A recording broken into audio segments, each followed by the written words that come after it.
You've been searching for the best way to generate passive income in your life and heard that real estate is a great way to do it.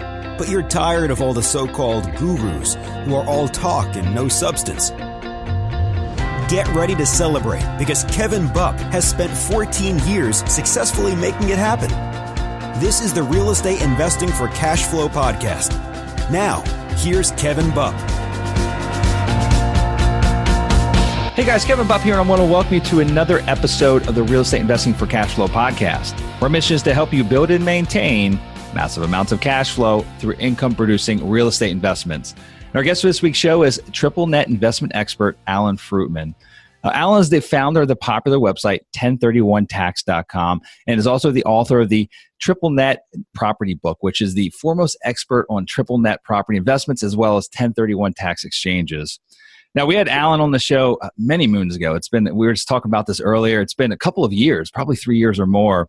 And so I thought that it was about time that we brought him back on to get both an update on his business, but also an update on the triple net investment niche that he specializes in. So as an added bonus today, guys, which is going to be pretty cool, if you listened to the show a couple of years ago, you know that he gave an awesome free gift away. If you're not familiar with Alan, he's got an awesome gift for you here today that he's going to talk about at the end of the show. But you're going to have to wait until the end of the show to get it. So he's going to give away a free copy of his book. It's 130 plus pages in length. It's the go-to resource to learn everything there is about triple net investments. And again, he's going to give you a copy absolutely free, but you have to wait to the very end. So you can't just skip through this thing. You got to listen in order to get the instructions on where to go and download that free book. So with that, guys, I'm excited to get onto the show with Alan. But before we do, I just have a few quick housekeeping items I want to run through with you. First and foremost, I think that most of you already know this, but in case you don't, in addition to this show, the Real Estate Investing for Cash Flow podcast, I also host another weekly podcast called the Mobile Home Park Investing Podcast.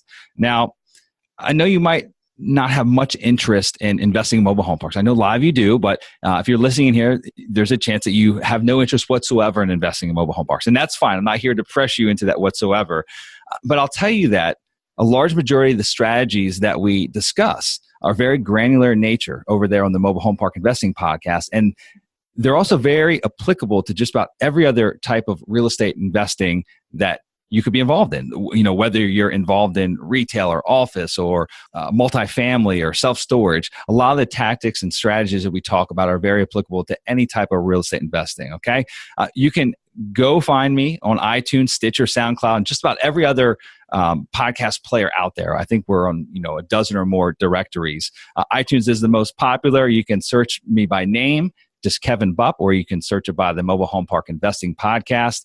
And I'd highly suggest if you're looking for some new relevant content that you can apply directly to your real estate investing business, go check it out. And then also, if you have an interest in mobile home parks, it is the go-to. It's the number one downloaded podcast on mobile home park investing. So it's the go-to authority for that niche. So with that being said, I'm going to move on here. Next up, this is a very important announcement that you haven't heard me make recently. My investment company, Sunrise Capital Investors, we're hiring and we're seeking a few talented folks to join our team here in Clearwater, Florida. That's where our corporate headquarters are based out of. To view the available positions that we have here with Sunrise, you can visit us at careers.sunrisecapitalinvestors.com. Again, careers.sunrisecapitalinvestors.com.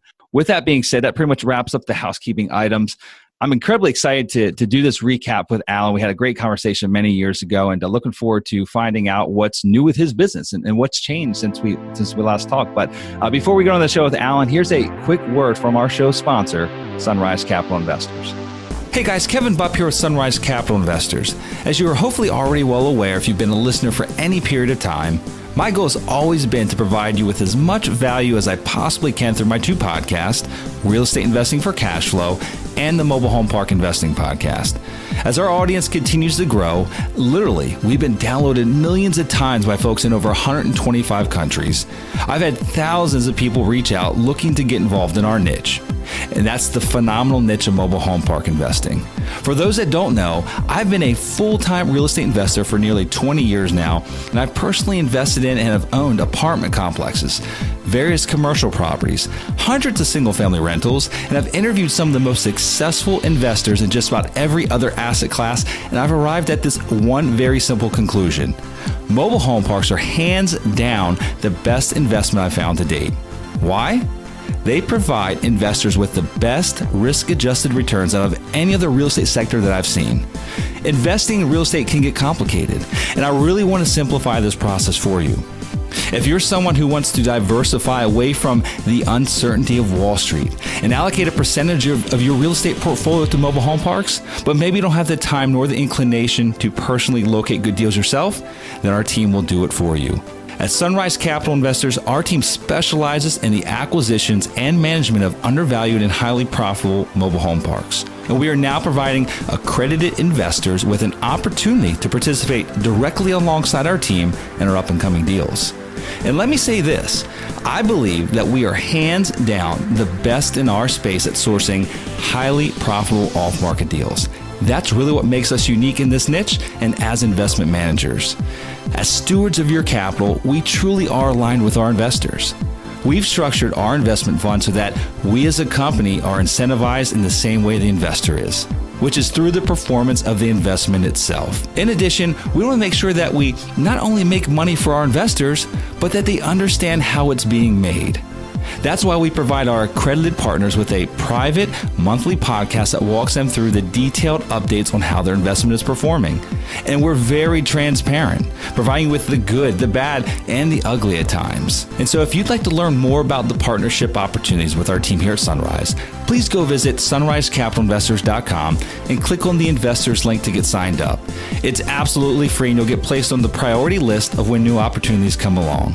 Also, feel free to call us at 833-CASH-FLOW without the O. Again, that's 833-CASH-FLOW without the O. And one of our investor relations team members will help you schedule an appointment to speak with one of our managing principals. If you have questions, go ahead and schedule a call and let's get on the phone and talk. And with that, guys, I like to leave with one last thought. From the time that I wake up in the morning till the time that I lay my head down the rest of the evening, my number one priority with everything I do, whether it be recording this podcast, working for our investors, helping each of you reach your investment goals, to providing a great experience to each of our residents who reside in our communities, is to add huge amounts of value to everyone that I come in contact with.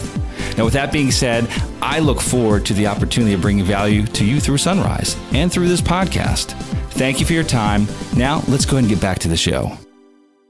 Well, all right, ladies and gents, it is my honor to now welcome our guest for today's show, Alan Fruitman. Alan, how you doing today, my friend? Evan, I'm doing great. Nice to be back with you again. Yeah. I was looking forward to having this recap. You know, so much can happen over 3 or so years, especially in the real estate business, right? I mean, you can literally almost go through an entire real estate cycle in 3 years. I know that we're well into one of the longest. It might be the longest recovery now to speak of in history. But in any event, a lot can change over 3 years, and so I really wanted to bring you back on, Alan.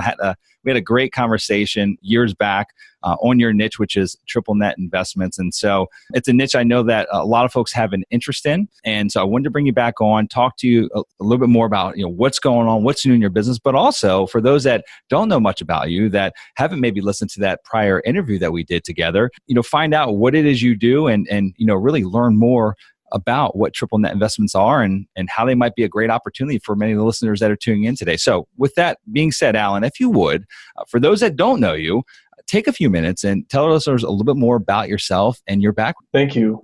So I've been selling real estate for 25 years, and the first few years were residential properties. And I realized that nights and weekends and things that a lot of residential people do, which is very hard and time consuming, is not the direction I want for my life, my wife, my children, my family. Mm-hmm. So I transitioned out of a very successful residential business into triple net property almost by accident. A client asked me when I was selling some residential property for him if he could do a 1031 exchange into triple net property, which I really never understood what it was back then. But out of my client's request, I researched. I told my client I was not the broker for him at that time, but I was intrigued. So I researched and I learned and I figured out what it was. And I slowly transitioned out of residential into triple net. And for the last 20 plus years, that's all I've sold. And I've sold billions of dollars of just single tenant, triple net lease property.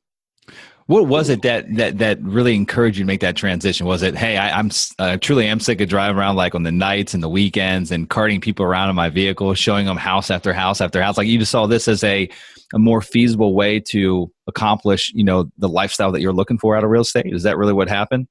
Well, yes, but it's a more sophisticated type of real estate. You work with professionals. The residential is very emotional.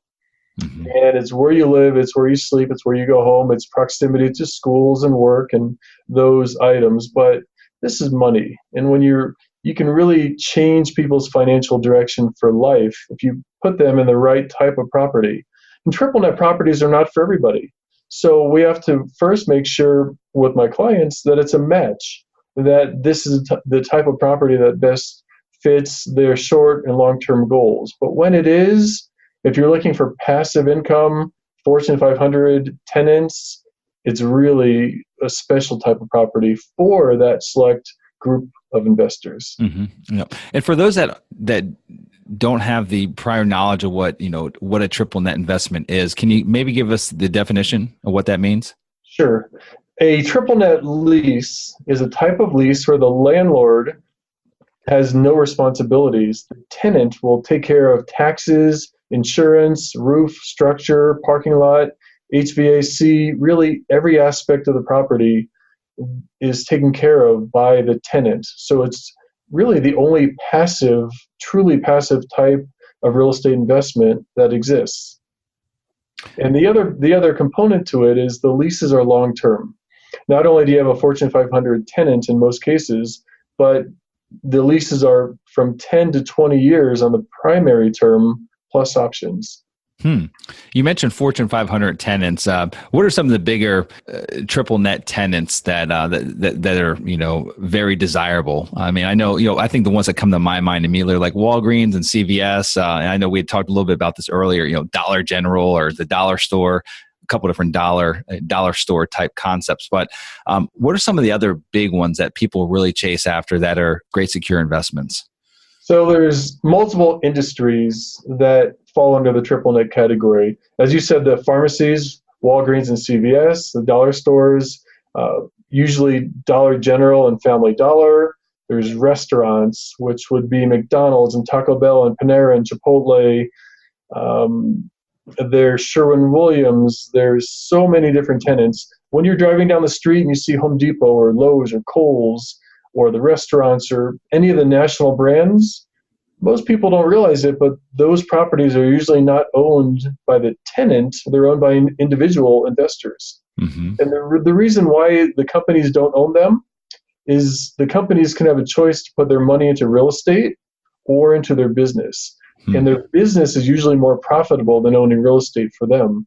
So McDonald's, instead of owning a majority of the real estate like they had in the past, they realize that if they sign a lease, they can open up more and more McDonald's and sell more burgers, which is really their profit center. So I know that McDonald's did have that real estate model many years ago. Are they completely getting away from that to where they own the real estate and are really looking more towards these triple net lease structures? I don't know the percentage of what percentage they own, but there are many, many, many McDonald's. Okay. I've sold many of them, but there's, I'm sure, thousands of McDonald's across the country that are not owned by McDonald's themselves. They're owned by individuals. Yeah, interesting. You mentioned that these types of investments might not be for everybody. Can you better help us understand what you mean by that, and who is the ideal investor profile that is the perfect match for this type of investment? Correct. They are not for everybody. Somebody that's looking to add value, buy an apartment building, a mobile home park, or other, where they can add value, renovate, redo the kitchens, paint, increase rents, and add value that way, that's for a different type of investor. Many of my clients are coming through a 1031 exchange where they've owned those properties, they've built their equity up, and now they just want passive income. They want time to travel, retire, maybe a professional, a doctor, a lawyer, a CPA, or somebody that doesn't have time to manage property, but wants to be in the game. They want to own real estate. That's my target client. So more wealth preservation, and maybe also an interest in not being as active. I'm sure a lot of your buyers, a lot of your clients, or maybe those that are getting out of that value add type of real estate realm where they're actively involved, where there's lots of moving parts, right? Like it's not passive by any means. They've made a lot of money there. Now they're looking to preserve that wealth and put it into something that actually truly is more of a passive, like, hey, I can literally go sit on the beach for 30 days and my phone will not ring. More than likely, it will not ring with any kind of maintenance requests or any issues. And I know that check will come in month after month because I've got an A credit tenant, Fortune 500 company that's backing it up. I mean, is that for the most part what your typical profile looks like of your investors? That is my typical profile. Yeah. And it's true. It sounds too good to be true, but in reality, it's passive, 100% passive. The only thing you have to do is look at your bank account once a month. Comes in like clockwork. It's literally that simple. Something you mentioned earlier, the preservation of equity. It's preservation of equity, it's cash flow, and it's appreciation too. It's a combination of those attributes. Mm-hmm. Give me an idea what cap rates look like. And I know every market's so different, Alan. So it's kind of hard to, really nail down, like, across the board, what the average caps are for these, some of the Fortune 500 companies that we're speaking about, what they go for across the board. Every market's different. You got secondary, tertiary markets, which obviously are a little bit higher risk profile. So cap rates are going to be slightly higher than those that are, some of the major MSAs that are out there. But generally speaking, can you give me a range of where, the CVS's and the Walgreens and some of the other larger, A credit rated tenants, what realm they're playing in? The cap rate range is really from 4 on the low side to 6, maybe 6.5 on the higher side. And let me give you 3 attributes that will have a direct impact on cap rate, which would be why the cap rate will be low or higher. Number 1 is location. Number 2 is strength of tenant. And number 3 is length of lease. And you can take those 3 attributes and look at any property, assuming it's properly priced, and figure out why it's a low cap rate or why it's a higher cap rate. Very interesting. Okay. And you mentioned that the typical lease term, they'll range from, was it 15 years on the low end, 10 or 15 years on the low end? 10 years on the low end, okay. 20, sometimes 25, but usually 10 to 20 is the range. Okay. And then most leases have rent increases built in throughout the lease. Is there quality debt available, non-recourse debt available for this type of investment? Certainly. Lenders are very happy to loan on these type of properties. Number 1 is location. If you think of all the tenants we mentioned, they're all on the most prime of the retail corridors in any city. So you get the great location, long-term lease, and very high credit tenants. Lenders love these type of properties. Yeah, no, that's, very low risk profile for a lender. Yeah. Talk to me about the e-commerce, really the behemoth out there, right? The big elephant in the room, Amazon. How do you see, this is just general conversation here regarding, how retail has changed over the last couple of years. Obviously, lots of things are happening here in the coming years. Amazon just, made a decision to help people start their own logistics delivery companies. I don't know if you heard that announcement that occurred a couple of months back. They're soon going to be delivering things with drones. That probably realistically is like within 5 years, right? Based on technology. How do you foresee in the long run, retail managing to compete with, the Amazons and the Jet.com, and there's a few other big ones out there. Even Walmart. Walmart's in the running now. Their e-commerce platform's pretty strong. They're dumping a lot of money into it. What do you think the life of retail is, and do you think it will have an effect ultimately on these triple net investments? Absolutely. There's old retail and there's new retail. Mm-hmm. So I spend a lot of energy, time talking to clients on this exact topic. And one of the keys to what I describe as the new retail would be finding properties that would be internet/Amazon.com resistant. So when you're hungry, you want to take your wife or friends or yourself for a meal, you're not going to order that on the internet.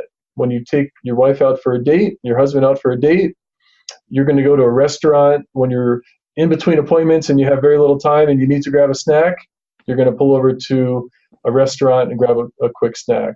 Dollar stores, when you need something inexpensive, $1 or $2 item, you're not going to order it on the internet. One of my favorite restaurants, next door to it, there's a dollar store. And I always find my way into there, not needing anything. And I walk out with 6 or 8 items, and it's $10 for everything. And I just get the necessary stuff for life that you're not going to order on the internet.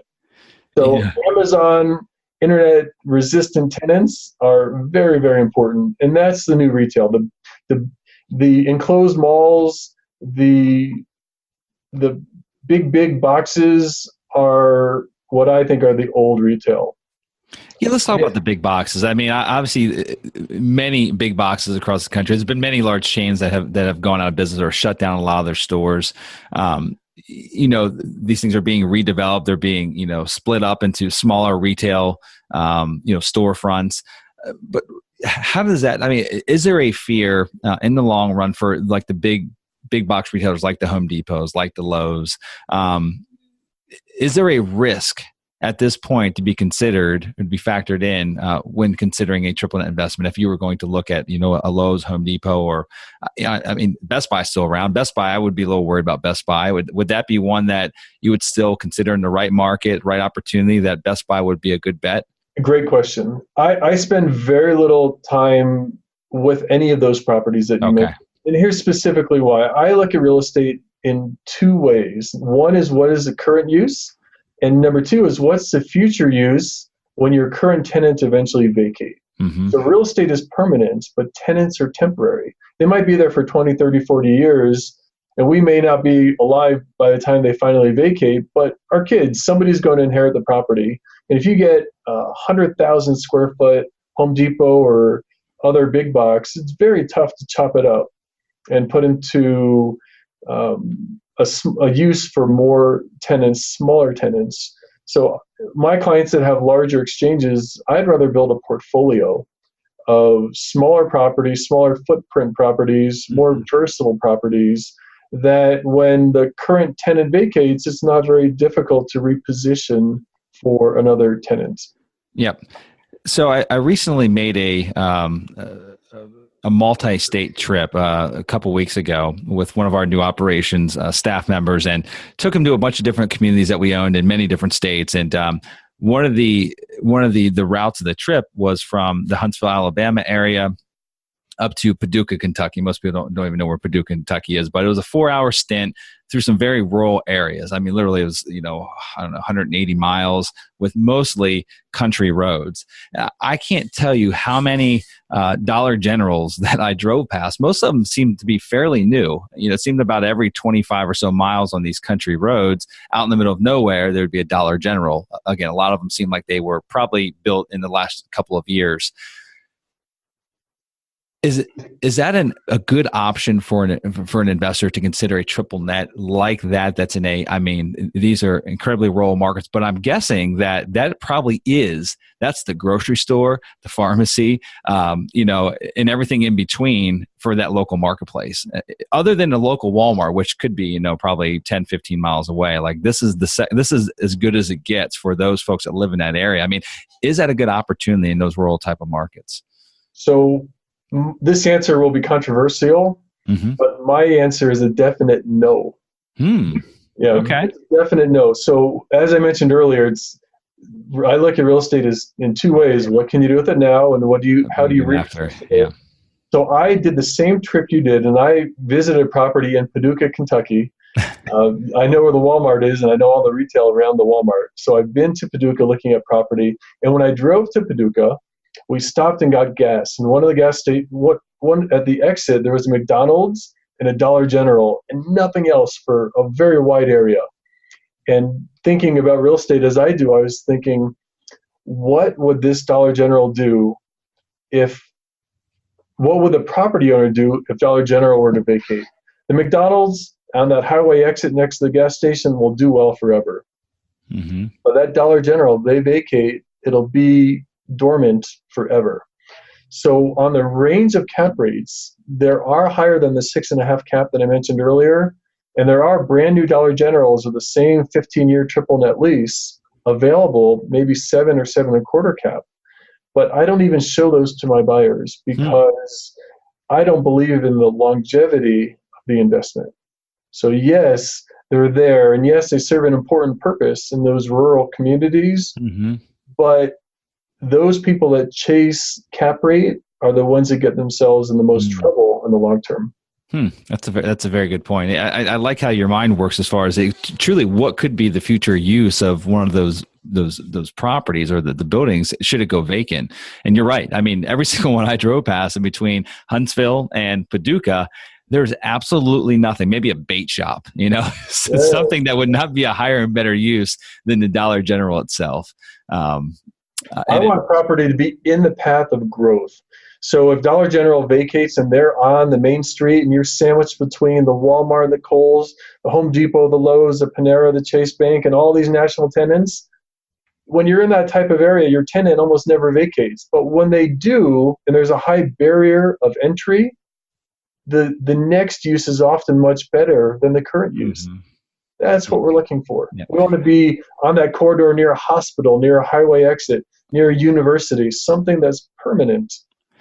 Let's talk about that a little bit. What are some of the underlying fundamentals that you guys are looking at when you're seeking new potential markets to invest in? Population growth, unemployment rate, diversity of employment, lots of other factors, median home prices, median incomes. What are other things that you guys are seeking as far as this, we need to dig a little deeper in this particular market because it seems like it could be a great opportunity based on the statistics that we're seeing. Give me an idea what they look like and what would kind of guide you guys to a new market that you might not have been in before. We look at demographics, we look at traffic counts, but more than the numbers, we look at the fundamental of the retail corridor. You can pick any city. You can say Los Angeles or Denver or Atlanta or Phoenix or whatever city nationwide. And there's the right side of the tracks and there's the wrong side of the tracks. So my clients that focus on a particular city and they say, Alan, I only want to be in a big city with 100,000+ people in 5 miles. That's not the way I look at it. You can be in a mid-sized market, but if you're on that core retail corridor where all the traffic has to flow because it's on the highway exit ramp and there's a university or something that's permanent, that is in the area, and you have 50,000 people in 5 miles. I'd much rather be there than somewhere that has 100 or 200,000 people, but you're on a side road or not on the prime retail corridor. So the numbers can lie. You don't just follow demographic numbers or even the traffic counts. You have to see what fundamental, what permanent attributes of that retail area will exist short-term and long-term. Got it. Talk to me a little bit how you do that from afar. You're based where, Alan? Are you on the West Coast? Based in Denver, Colorado. Denver, Colorado. Okay, but you're nationwide. I mean, you help clients place capital into investments throughout the country. Am I correct with that statement? That is correct. Yes. Okay. What types of resources or technology do you utilize to give yourself, or maybe it's just personal relationships with other boots in the ground, maybe associates or affiliates in these different marketplaces? Talk to me about how you span your reach so far. How do you do it efficiently?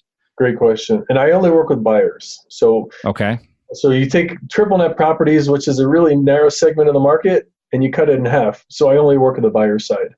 So the seller or the seller's broker will often prepare the full marketing brochure with the traffic counts and aerial photos and full description of the tenant in the area. And we use Google Street View when you can put in any address. You can put your home address or your office address and literally drive up and down the street and look. You can do a U-turn, turn left, turn right, go up and down all the streets in the area. So through that tool, it's as if you are driving down that street looking at that and all the surrounding properties. Am I perfect? No. But if I sell 100 properties, or we do a letter of intent and a client visits 100 properties for 100 different buyers, I'd say 95 plus out of 100 will really think the location is as good or better than anticipated. Very interesting. And how do you get yourself on that? I'm assuming that you've been doing this long enough. You probably are considered a preferred buyer's representative from the seller's broker's perspective. And being that you've been in this so long and you're so specialized in this niche, do you find that you get a good amount of opportunities that are still deemed to be off market before they actually go out to the masses from these different seller agents? Clearly. Okay. So I have a daily email list, and on my email list, we have 100 plus properties always that are available. And every day we add new properties and send a new email to our clients, and we take off properties that they only stay on for 2 weeks. So within the 2 weeks, we add new properties every day. And after 2 weeks, they come off. And when we find properties that are no longer available during the 2 weeks, they come off. And properties come to us from owners, developers, and other brokers. And because I've sold so many properties and have amazing relationships with all the above, I have properties on my list every day that are off market or pre-market. Mm-hmm. Sometimes a broker, Marcus Melichap, CBRE, Stan Johnson, Colliers, basically everybody out there, they send me their properties a few days before it hits the market. So they look at me as a golden goose. So they say, Alan, you know how to properly analyze the properties. So few of your properties that begin don't close. We want to work with you. And if an offer comes in and we're competing with multiple offers, almost every time my buyer will be the one that they choose because of these relationships. Yeah. So yes, a lot of the properties are off market or pre-market. And in these competitive situations, my clients, not every time, but almost always win the competition. You're like a one-stop shop. We're very narrow. No, seriously. I mean, if I was a broker on the seller side, I mean, why wouldn't I call Alan before I put it out to the masses and had to field, 1,000 phone calls on it? And to hit that point even further, in the back of my book, I have testimonials, and from just about every big brokerage house, there's testimonials saying this is why, as a listing broker, I want to work with Alan and his buyers. Got it. That's awesome. Talk to me about the management side. I mean, I know these are triple net. I know that really there is no responsibility associated with the owner of the property. It's the tenant themselves have to maintain it. As far as third-party property management, is there a need for that then? I mean, and if so, I mean, other than just rent collection and making sure that check gets in your bank account, what other involvement would they have? Zero. Okay. There's no manager. There's no maintenance. There's no vacancy. There's no repair. There's no management. Clients often ask me, how do I manage this property? If I live in Los Angeles, how do I manage a property in Houston, Texas? There's nothing to manage. Zero. How about even the general upkeep? I mean, I'm sure there's certain standards that, per the lease, that the grounds and the condition of the building has to be kept in, right? It has to be maintained. And obviously you go across the country, even like, let's talk about hotels really aren't a good example, but it's the only one I can think of at the moment. But you go to one Holiday Inn Express in one part of the country and one in a completely different part of the country, same flag, same brand, but two completely different experiences where one, in fact, I just had this experience in Buffalo, New York. We stayed in an A-loft, which is actually it's like a trendy, contemporary, not upscale, but medium scale hotel. And this one had only been built 3 years ago. And I've been at many other A-lofts, and they're typically pretty standardized, clean, well kept. This one was a complete junk hole. I mean, it literally handprints everywhere, junk in the hallway the night before, junk in the hallway the day after, so they hadn't vacuumed. Are there any maintenance upkeep requirements by the renters or the tenants of these facilities or these buildings? And does the owner that owns that property, do they have to be aware of that or have to enforce any of those types of rules? Interesting question. I like that. So in your A-loft example, A-loft has a standard where almost all of them will be kept to as the company would like them all to be kept. Same for McDonald's and Burger King and Taco Bell and all the other national tenants.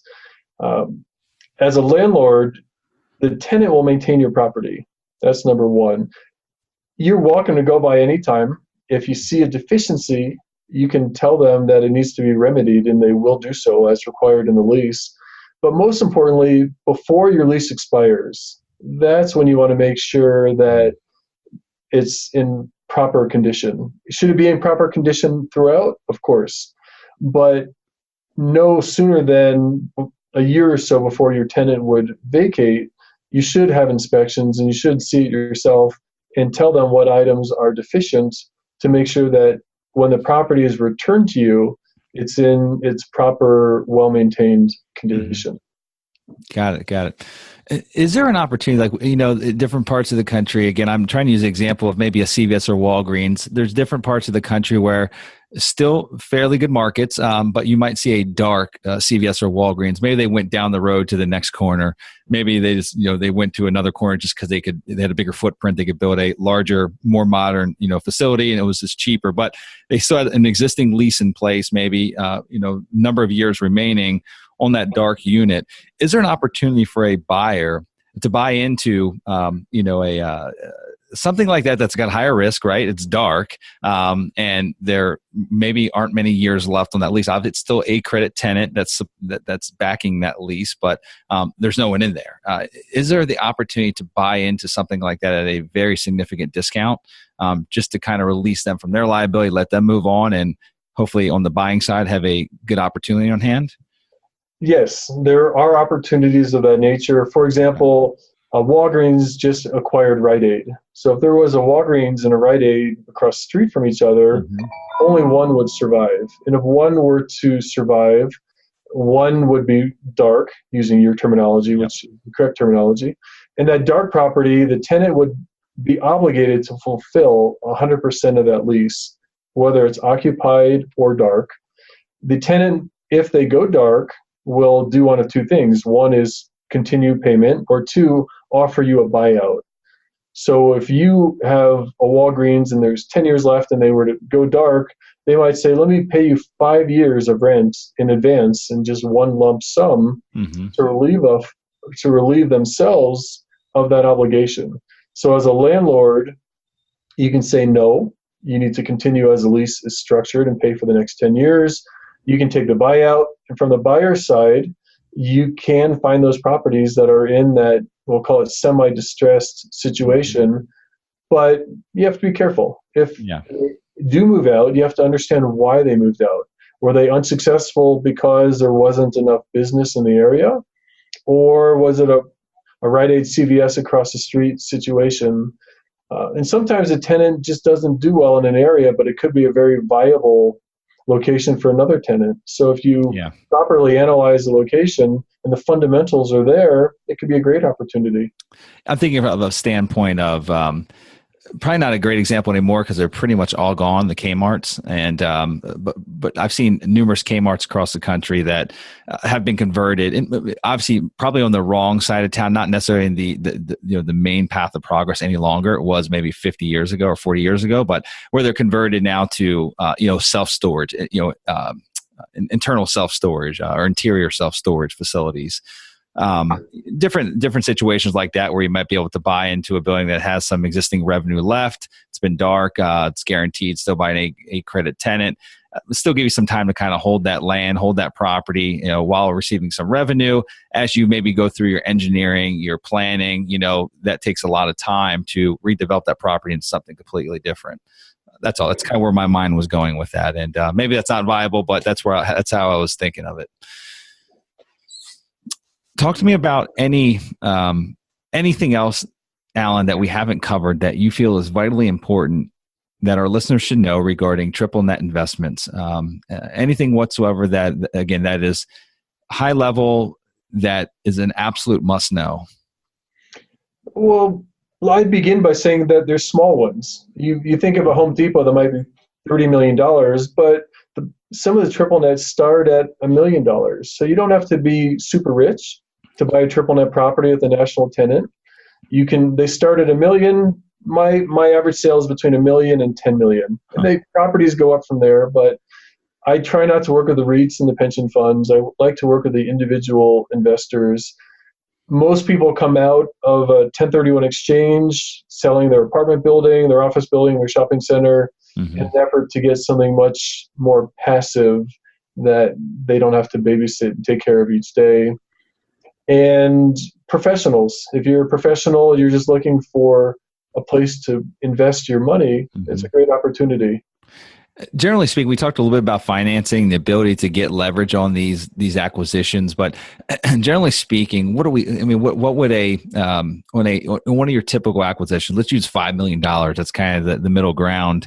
What kind of amortization term would we be looking at? Is it non-recourse debt? Is it recourse? I know a lot depends on the borrower, but just again, generally speaking, if you could just paint a broad brush stroke across it and give us an idea of what financing options might look like, at least in today's world.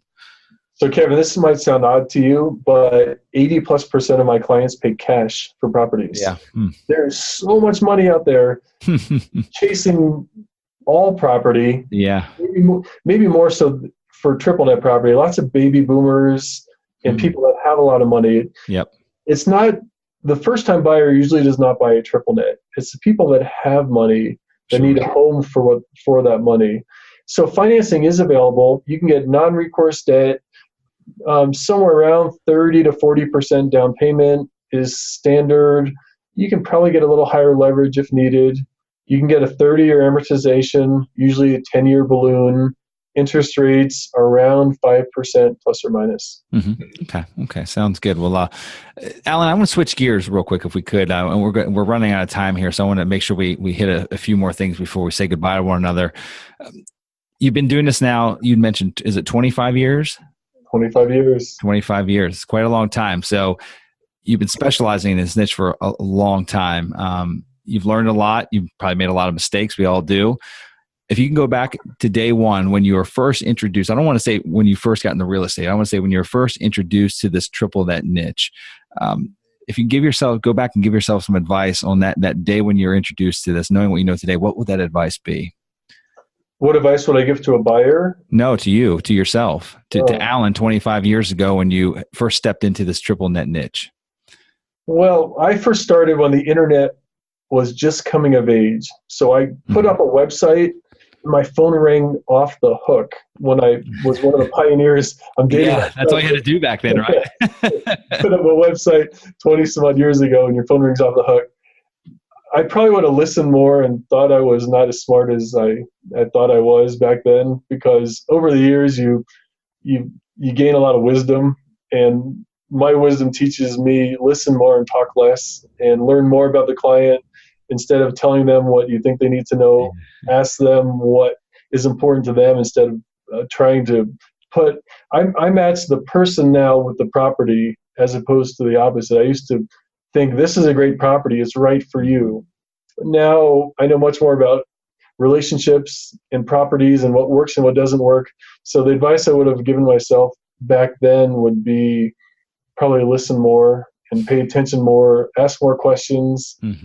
It's probably not a very flattering statement that I'm sharing, but no, I love it. I love every bit. I mean, you have to learn how to become a great listener. I mean, if you're in customer service or sales whatsoever, I mean, you're really there to serve that customer or that client. And how are you going to know what they really need if you don't listen, right? If you just don't shut your trap, let them do 90% of the talking. Yeah, no, I think that's great advice.